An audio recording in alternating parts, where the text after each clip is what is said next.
it comes to a head in that appalling situation of the 84-85 famine, which I'm sure you all remember, the Bob Geldof famine, to put a name on it. Perhaps I shouldn't be the one who uses the term Bob Geldof, since if you look at me and Bob Geldof, we haven't had the best of relationships. But I mean, at the key moment when the people of Tigray were literally starving in their thousands because of a dispute, in fact, about the border and about other issues, the EPLF closed the border and the supply lines which were coming on from Sudan. And the TPLF were forced to build a new route out of Tigray through the most hostile terrain.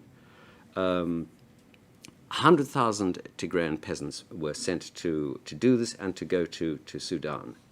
And this is seared on the memory of the Tigrayan people.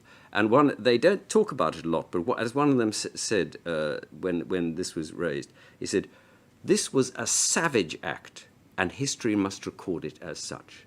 Nobody has forgotten what the Eritreans did.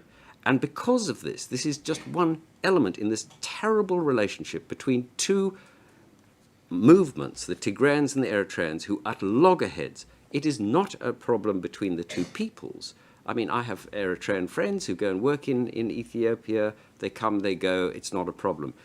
Ethiopians have worked for years in Eritrea. It's not a problem. I mean, there have been moments when it has been a problem. Mostly it's fine. So it's not a relationship between the peoples, but these two movements are locked in this impossible relationship. And until one of them gives, and either of them could be overthrown. I mean, you only have to look at the situation in Ethiopia, which I've worked on a lot, to see how vulnerable that regime is.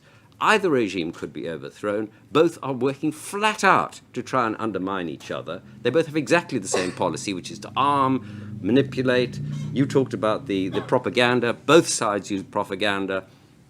There's nothing special about either regime. They use exactly the same tactics against each other and would love to see the other gone.